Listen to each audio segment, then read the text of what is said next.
Daf Lamed Hey Amud Aleph, 10 lines from the top. We learned in the Mishnah that if a person put the Eruv in a migdal, if he put it in a closet and the key was lost, the Tanna Kama holds the Eruv is nevertheless valid. Rabbi Lezer says that if he doesn't know, it's not an Eruv. Previously we had in the Gemara one explanation of the Machlekes. Now the Gemara is offering another explanation. Rabbi Yosef Damer Tarvayu, they both said, we're talking where the closet was made out of wood. Umar Savar oil who, and the other one holds, Rabbi Lezer holds that's an oil. Says the Machlekes is we're talking about a migdal shel eitz. It's talking about it's a wooden closet, and as Rashi explains, it's a large one. It's our boim saw. And we're talking about a large closet, and the question is this considered to be a kli, or is it considered to be a structure? If it's considered to be a structure, then it's not a kli, then there's a binyan v'stira. And therefore, like we understand, Rabbi Lezer says that the Eruv is not accessible because he cannot demolish it, because there's an isser of stira. Tanna Kama holds, even though it's large, and even though normally we would hold, and generally throughout Shas we hold that a wooden kli that's that large, that it is can hold our boim saw, is not considered to be a kli, but the Tanna Kama of our Mishnah holds that it is considered to be a kli, and therefore ein binyan v'stira b'kelim, and therefore the Eruv is accessible. And this machlekes is based on similar to the machlekes of the following Mishnah. It's not Heikish al gabe shira teva migdal, if the zav banged on a shiva teva migdal, on a carriage or a box or a closet to me. As Rashi explains, we're talking where he didn't touch it, so it's not tamei b'maga. He took a stick and hit it, or a glove, and he banged on it, and he caused it to move. So even though he didn't touch it, a zav is metama behesed, by causing it to move. So therefore that's meim. And Rabbi Shimon Matayrim, they hold that it's Torah. So my love b'hakam iflagi, the marasavar klihu, marasavar oilhu. Is this not the machlekes that the Tanna Kama holds that it is? He holds that it's a kli, and therefore he moved it, he caused the hesed, and therefore that's Tomei. But Rabbi Shimon hold that it's not a kli, it's considered to be a structure, and therefore it's not makabel tuma behesed. So is this not the same machlekes that we have in our Mishnah, whether this large wooden migdal, this large wooden closet, whether it's considered to be a kli or not? If it's considered to be a kli in binyan v'sir b'kelim, therefore the Eruv is accessible. If it's not a kli, if it's structure, it's not accessible. The Gemara says no. Omar Abaye, if it's his v'ra, Abaye says, is that reasonable? Is this explanation? Is this viable? I'm Vatanya, we learn in the Braisa, oyel v'nisas tamei, nisat tamei. If it's a tent, even if it's a tent and the zav moves it, it's tamei. Kli vein and nisat tor. If it's a kli, but it's not moved by the zav, it's Torah. So you see that it's not dependent on whether it's a kli or an oihel, that even if it is a structure, if the zav moves it, it's tomei. So that's not machlekes over there. The machlekes over there, it's not an issue whether it's considered a kli or an oil, because if he moves it, even if it's an oil, it's tomei. So, Ketana Seifa, we learn in the Seifa, v'mayim yisaitim tmeim. It says, Ketana Seifa, that if they were moved, that it is Tomei. Zeh HaKlal, that the Klal is, Nisan machmas keicha Tomei, machs ra'ad Torah. The Klal is, if the Zav moves it, that it's Tomei, whether it is a Kli or an Oyhel, it doesn't make a difference. And if he doesn't move it by its direct force, it's only by indirect force. He bangs on the ground and the vibrations cause it to move, then it's Torah. So it's not dependent whether it's a structure or a kli, and therefore it has no relevance to our Mishnah whether we consider this to be a kli or an oihel, where we consider the large wooden migdal to be a kli or an oil. It has no relevance to our Mishnah. What is the machlokes over there by the case by the Zov? Elam Rabaya says the Kuli Yomi Masechet Machmas Kaicha Tome. Everyone agrees that if it moves because of the force by the Zov, if the Zov caused it to move, even if it's an oil, then it's Tome. Machmas Ro'odo Tor. If it's indirect, if it moves because of the vibrations that the Zov caused, then it's Tor. Over here, what is the machlokes? The machlokes by the Zov is if it's ra'ada machmas koicha, meaning he banged on the object, but he didn't cause it to move. So it's a direct force, but he didn't cause it to move, but rather only to shake. So it's only shaking, not moving, but it's machmas koicha, it's direct. The Tanna Kama holds this is considered to be Hesed, and therefore it's Tomei. The Shimon hold that even though it's direct, but it's only vibrations, it's not causing it to move, so it's Tor. So that's the machlokes over there by the tomb of the Hesed. But what's the machlokes in our Mishnah? So so how did they interpret our Mishnah by Rabba Damar Tarvayu? They both explain what's the shot in our Mishnah machlokes b'min of the koter b'misna skinan, where in our Mishnah we're dealing with a case where the migdal had a lock which was tied with a rope. And you need a knife to cut it. You need a knife to cut the rope. Tanakama holds like Rav Yosi that kelim are nitolim b'Shabbos, so you can take the knife and cut it. The kelim that you cannot take, which are considered muksa, are muksa machmas chasorin kiyas, if it's a saw or the blade of a plow. So these things people are makbid that they should not be used for other uses because they might get damaged and they're very expensive. So that's machmas chasorin kiyas, and therefore it's muksa. But otherwise, kelim can be used for any purpose. So therefore, over here, the erev is considered accessible because you can cut it with a kli. Rabbi Lezer is over like Rav Nechemia, and Rabbi Lezer holds like Rav Nechemia. The Omar afilu talis afilu tarvad ein nitalm ela sorach tashmishan.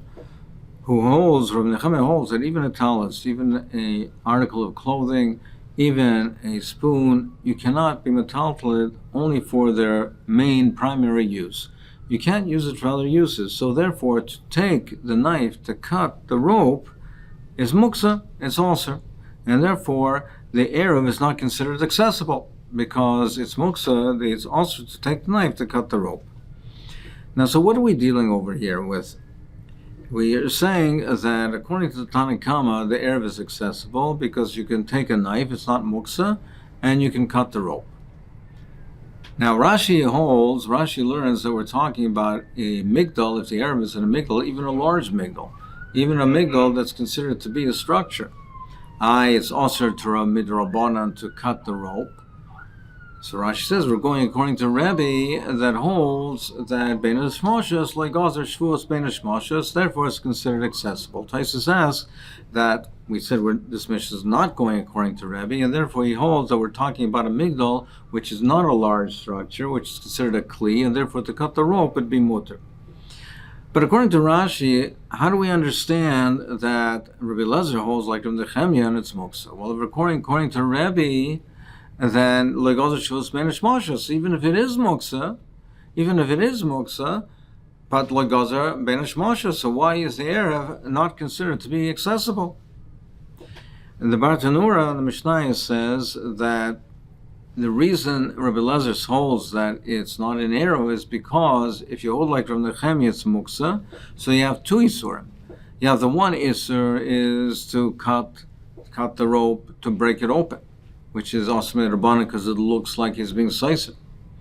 And you have another Derabanan, it's Tarti Derabanan, a second Derabanan because it's Muksa, according to Nechemia, it's Muksa. So when there's two Derabanans, they were geyser. If it's one Shvus, they're not geyser, but two, they are geyser. Afrek Rabbi Kiveger, in the case before, you also had two Derabanans. You had the case where it was in the Elon Lamata Me'asara, you want to have one Isser where it's being metaltal from a Carmelist or Rishus Rabim, that's one Drabonon, and you have the second Drabonon, Mishtamash B'Ilon, also had two Drabonos, and nevertheless, we said that if it's in the Ilon, Lamatam El Sar, Eruv Eruv, so the fact that it's two Drabonos shouldn't make a difference. The Salsemis answers, he says that we're only matir the Shvus that Bein HaShmoshes, Lagos Bein HaShmoshes, that it's if at the time you're being Isaac, you're doing over the Shvus, you're being Isaac in a mitzvah. So if you're being Isaac in the mitzvah of bringing the Eruv to you, to make the Eruv accessible to you, and now that you have your Suda for Shabbos, then like Gazer Ben Ishmoshes. But the Isser of Muksa, the Isser on the Kli, the Isser of Tiltal on the Kli was there before, it was Chal before you were doing the Mitzvah. The Isser of bringing the Eruv to you, so it's now if you're doing this, at the time you're doing it, it's Ben Ishmoshes and you're bringing the Eruv to you. But the Isra of the Muksa on the Kli, that Isra was already Chal from before. That Kli was Muksa from before. And therefore, he says, therefore, you would not be able to carry, according to Nehemiah, you would not be able to metaltal that knife, even according to Rebbe. Zok the Mishnah, Nisgalgal Chutz L'Tchum, if the Eruv rolled past his Tchum, so therefore it's not accessible to him. The Eruv is not accessible to him because it's past the Tchum. So he put it a place 2,000 amos away from where he was, or more. And on the onset of Shabbos, it now rolled past that. So on the onset of Shabbos, the Eruv is not accessible to him. He can't get to it. He can't go to it from where he is. He wants his Malkam Shvisa to be 2,000 amos or more from where he is. He put his Eruv down. So he put it down at the edge of the border. So thinking that now it will be accessible to him on the onset of Shabbos, he can get to it and go to it, but it rolled further away. So now it's not accessible to him. Or in Nisraf, or if the Eruv burned before the onset of Shabbos, or a Trum of a Nitmis, or if his Trum became Tomei. So in all these cases, the Eruv is not accessible. So maybe Eruv. If this all happened before the onset of Shabbos, it's not an Eruv. In order to be a kosher Eruv, it has to be an intact, valid, accessible Eruv to him on the onset of Shabbos. But if this happened after the onset of Shabbos, so the Eruv is already Chal the Shvisa, he's kind of the Shvisa, then what happens later is of no consequence. So therefore, it's a kosher in Sofik, if you're not sure. It's like a donkey and a camel, a donkey driver and a camel driver. The donkey is pulling him in one direction, and the camel in the other direction. So therefore, he's torn between the two. He only has the place where he can walk, he can go to, is only in the common area between them. So if his Eruv, he placed the Eruv 2,000, that he can go 2,000 almas from here, and where he is resting, his place where he is on the onset of Shabbos is over here. He can only go in the area which is common to both. So where the Mokum Eruv is, he has 2,000 amas in each direction. He has 2,000 amas from here. Where his Mokum Shvis is, he has 2,000 amas in each direction. He can only go on the areas where they overlap. And that's all where he can go to, because he's not sure, it's a suffix, if he's kind of the Eruv, the Mokum Shvis of the Eruv, and he has 2,000 amas from the Mokum Eruv, or if it's not a valid Eruv, and where he is now at the onset of Shabbos, that is Mokum Shvisa, and he has 2,000 amas from that place. So he can only go where they overlap in the common area. That's what they hold. Amar Rav Yosi, he says, Avtulmas heid mishum chamisha zakenim. I'll say if a Sofik Eruv is kosher. He says, no. We say a Sofik Eruv is kosher, even if you're not sure. We treat it like it's kosher, like the Eruv is valid, and you have 2,000 amas from the place where he placed the Eruv. So the Gemara Nisgal v'chutz l'tchum, if it rolled beyond the tchum, Amar Rava lo shana el shesgalgal chutz la'arba amas. It means not if it rolled slightly past the tchum. It means if it rolled more than 4 amas past the edge of the tchum. Because a person has a dalet amas, he has a dalet amas from wherever he is, he has dalet amas. Dalet amas, if it's in 4 amas, of the tchum, it's still kosher. But if he has dalet amas, then hanaisin eruva yesh loy dalet amas. A person places eruv, he has dalet amas on each side of it. So therefore, the dalet amas, if it rolls past the dalet amas, that's still considered to be within the tchum of where the eruv was placed. So therefore, it's still considered to be a kosher eruv, because a person who places the eruv, he has that a nice and eruva yesh lo dalet amas. A person has dalet amas in addition to the 2,000 amas from his tchum. He has dalet amas from the place of where the eruv is. So therefore, when we say it rolled beyond the tchum, we mean more than 4 amas beyond the tchum. Nafalav the Mishnah says, if a rubble fell on it, a pile fell on it, so the eruv is not accessible. So the assumption is that if the person wanted to, he can remove the eruv, because it's not a malacha d'oraisa. It's only a question of muksa, because the stones are muksa, and therefore midoraisa he could move it, but nevertheless the eruv is not an eruv. So why is that so? So like a Rebbe. If we're only dealing over here with an Isser Rabbanan, let's say the Mishnah is not like Rebbe. Because Rebbe says that in Isser Rabbanan they were not Geyser ben Hashmashis, and therefore the eruv is accessible. So if the issue over here is that the stones are muktzah, and therefore it's an Isser Rabbanan, and the Mishnah says that nevertheless the eruv is not an eruv. So let us say the Mishnah is not like Rebbe. The Gemara says, I feel a timber Rebbe. Now you could say the Mishnah is going like Rebbe, and we're talking over here where it's not only an issue of muksa, but they're heavy stones, and the eruv is under this pile of heavy stones which require a shovel or a pick to remove it over there. So therefore, in this case, it's not only an issue of muksa, we're dealing also with an Isser d'oraisa. If it's in a field, it would be chayrish, and if it's in a house, it would be boina. And as the Mefarshim, the Ritva speaks out over here, we're talking where that it's in his house or his field. So therefore, we don't consider it to be a malach she'en tzricha legufa, because it improves his house, it improves his field. So in addition to removing the stones and just removing it and making the eruv accessible, he's also improving his property. So therefore, what we're dealing over here with is an Isser d'oraisa. So perhaps the Tana could be going according to Rebbe, and if it was only an Isser of muksa, the eruv would be considered to be accessible. But we're talking in a case where there are heavy stones and there's a pile of rubble, where there's an Isser d'oraisa, whether it would be either a chayrish or a boina. Usricha, and the Tana has to tell me both cases. The Tana in this galgal, if it only told me the case where the eruv rolled beyond the tchum, I would think it's not valid, it's not kosher mishum de lesagabe, because it's not close to him. So therefore, it's not considered not accessible, it's not an eruv. Aval nav halav gal de isagabe, but if the pile, the rubble fell on it, on over the eruv, I would say, well, it's over here, it's close to him. Now, it's just under a pile, but it's in his makam, I might think it is a kosher eruv. Same alav eruv.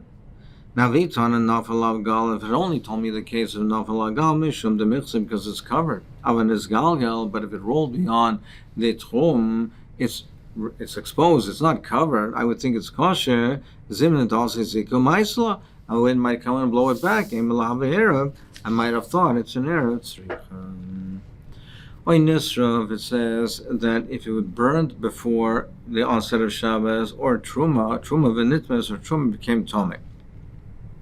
Lamali, why do I need both of these cases? And more answers, Tana, Nisra, it says Nisra, and that shows me how Rav Yossi goes, that even though it was burned, and Rav Yossi says, even though it's not here, even though it's burned, then, but still, Sofik Eruv is kosher. Tana Truma v'nitmes, it says Truma v'nitmes, that even though it's here, that even though it's here, to tell me that if it's a suffix, it's not a kosher Eruv. So I need both of these cases.